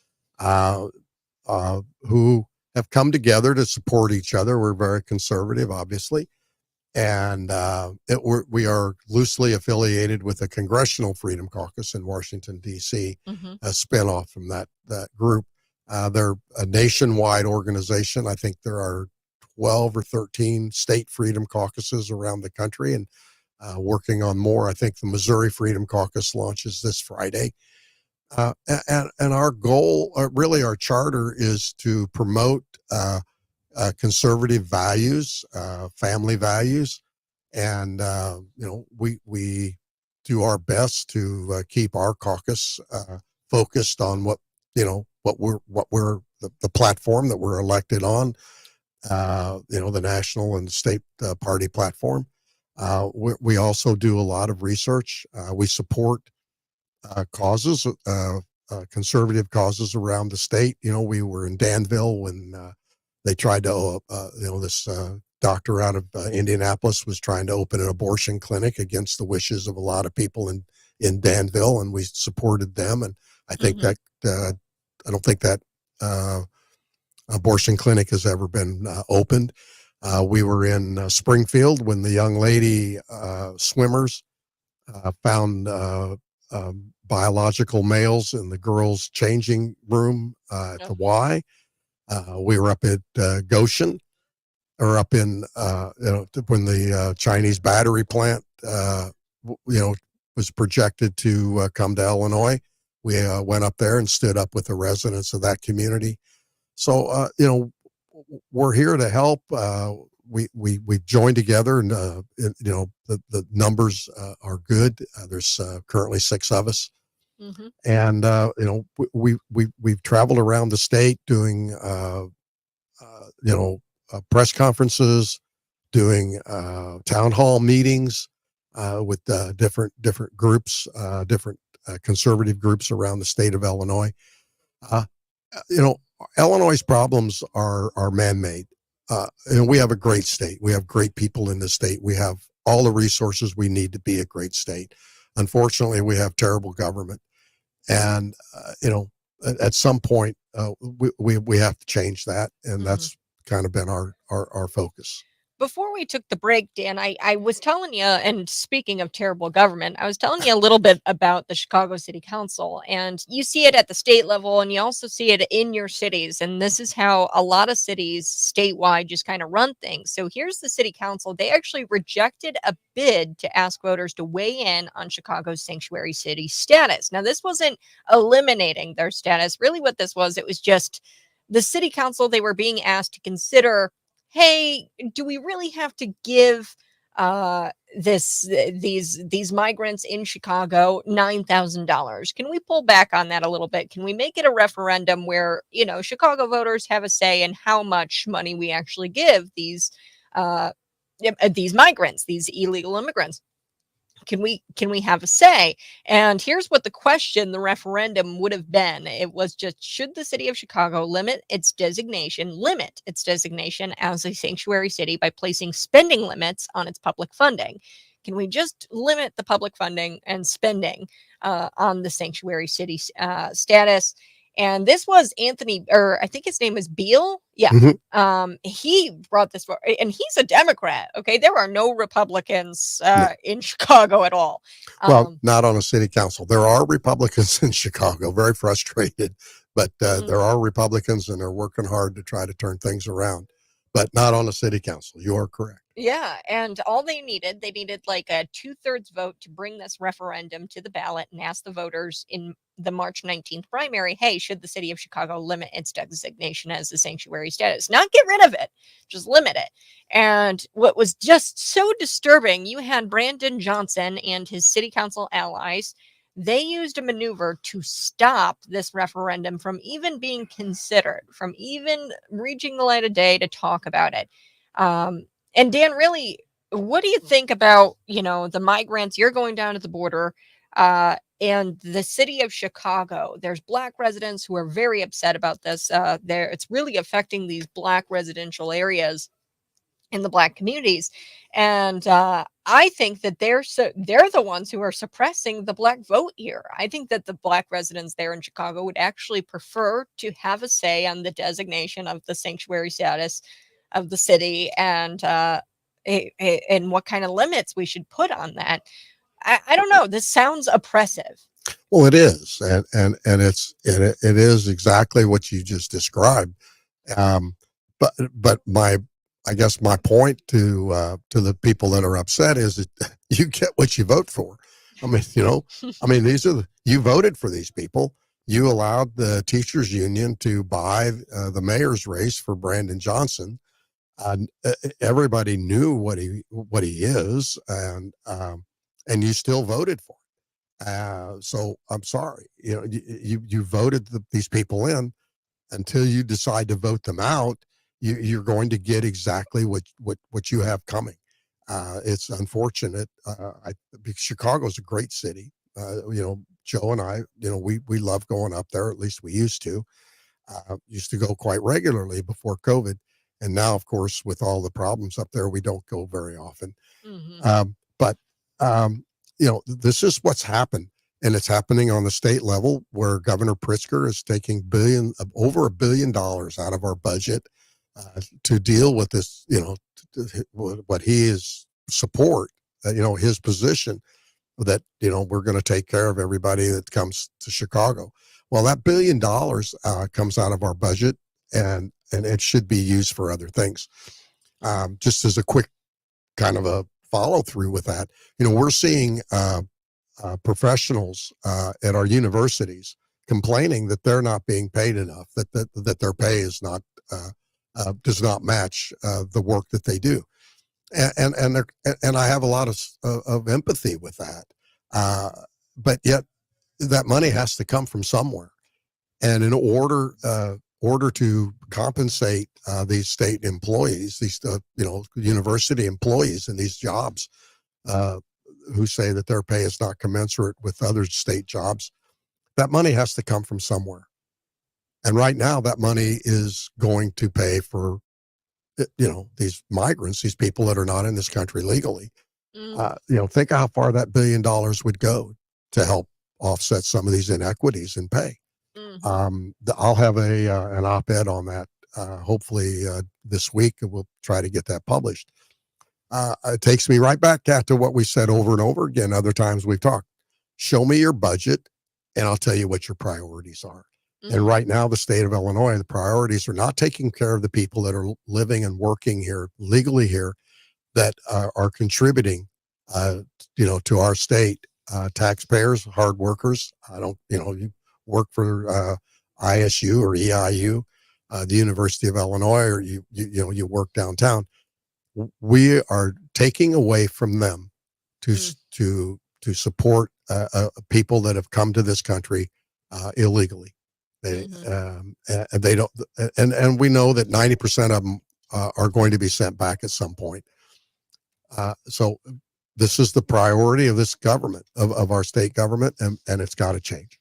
So a couple of bills you've got going on. So you guys are going to be in session in the middle of January, and then you'll go back, or you'll leave session, and then you'll go back in February, which is just crazy. 6 days in February. We're doubling our workload in February. Wow. So you got a couple of bills I want to talk about. Let's start with the pharmacy one. It's shameful. It's shameful. I have a resolution that we filed in the House. We're seeing a trend across the country where law enforcement are going to pharmacies and asking them to divulge prescriptions for people. Oftentimes the pharmacists now are asking for a warrant. But my resolution is that we are urging pharmacists in Illinois, if they are approached by law enforcement, to request a court order before they release a person's history, prescription history, and also urging the United States Congress to pass legislation codifying this across the nation.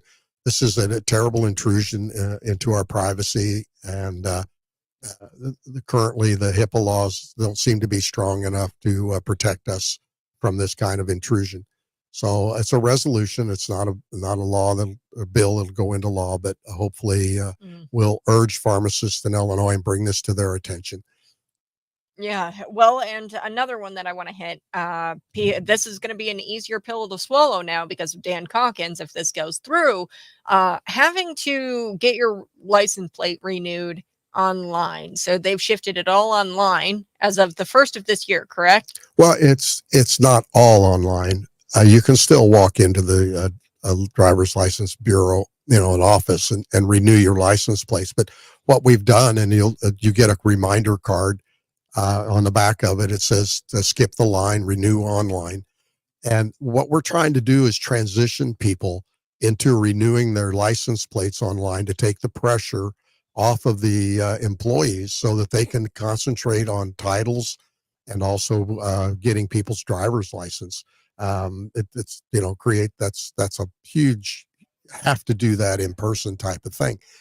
But when you do go online to renew your license plates, you have two choices. You can give them all of your banking information, which I wouldn't do, or you can use a credit card.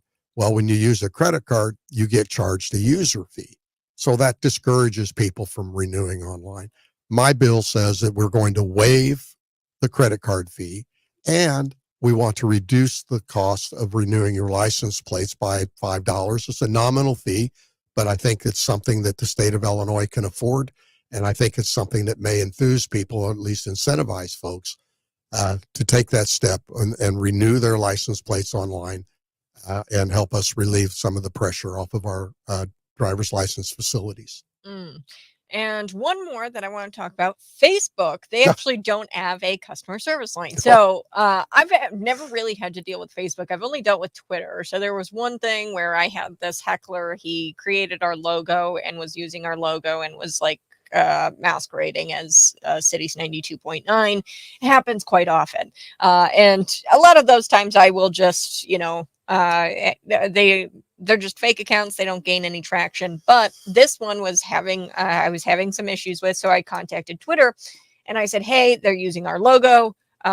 This is wrong. And can you fix it? It was impossible to get through to anybody. I was chatbotting with somebody but Twitter, and this was years ago before Elon took it over. It might be different now. But Facebook, you've got is it a bill where they have to set up a customer service line here in the state? Well, it's not a Facebook bill, but it certainly affects Facebook because they're one of the biggest offenders. The bill essentially says that any company doing business in Illinois that has over, I think, 50 employees must offer a in-person customer service helpline.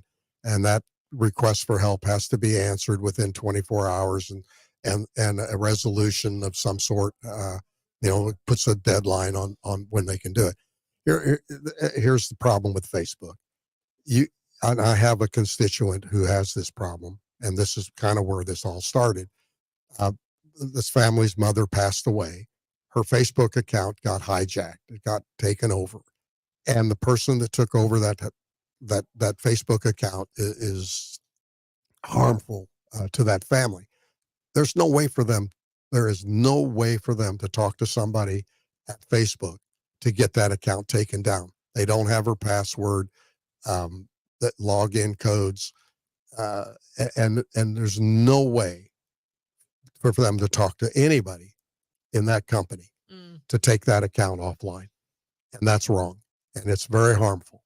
So my bill actually got out of committee, and I've kind of sat on it last year waiting to see, because I was told that Facebook was going to start offering a customer service option, that they were going to offer their Facebook members, I guess, I don't know what you call them, subscribers, an opportunity to buy a customer service option. That was all going to roll out. Total BS. Never happened. Never happened. So, Oh, who would have guessed that? Big tech lying? yeah, right. So now I'm going to we're going to bring that to the House floor, and hopefully we'll get it through the House, and we'll take it to the Senate. I know that it's a big lobbying firm. Facebook has a huge presence in the lobbying world. They're not going to like it. We'll see what happens. Well, Dan Calkins, we're going to come back. I'm going to see if Dan can stay a little bit longer, and we'll wrap up the show. This is Cities 92.9, The Morning Buzz. Find me on YouTube, Facebook, Twitter, and Rumble.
Whoa, that show just goes by so fast, especially when you have somebody like Dan Calkins in studio. He's an Illinois state representative going to the border. I'm going to be praying for your travels. Thank you.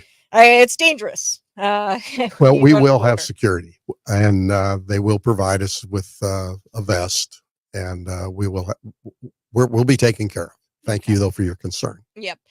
Dan Calkins, we talked about a lot this morning, but one thing we didn't talk about a whole lot was Regan Deering and your endorsement behind her. So tell me a little bit about why you're supporting her in her race for the 88th district for the state house. She is obviously the best candidate. She's a very conservative, proven leader here. Has been involved in economic development, also a teacher, a master's in education. She's got a great story, pro-life story, adopted at birth, 3 kids, and she understands what's going on in Illinois. She's not afraid to speak up. She sued Pritzker over the mask mandate for her kids in school. She also was part of the lawsuit on the gun bill. She served on the Decatur Public School Foundation to help raise money to support classrooms. She had a business in Decatur of a learning center, helping students keep up, catch up, and prepare for college. So she's very well acquainted. Served on the Northeast Community Fund Board for many years and was the driving force to get our new food bank and clothing center opened. She's committed to helping feed people in need and clothe them. She also participates in Paw Print Ministries, which is a comfort dog organization out of Decatur that visits nursing homes and people in distress. She's a very, very dependable, very reliable person, and will represent us very well in Springfield. Where do we go to find out more about her? On her Facebook page, I think is Regan Deering for Illinois, Regan for Illinois. She's up here all the time in McLean County. We'll be up here more as we get ready for early voting to start next month. Wonderful. Dan Calkins, thanks for joining me here on The Buzz. And I'm looking forward to seeing you guys back in session and to see where those resolutions and bills go that you've got on the table. So you have a great rest of your day, folks. Bye-bye. I love you. Be sure to smash the like button on the YouTube channel and subscribe to Kat Peterson 929. We'll do it all again tomorrow morning.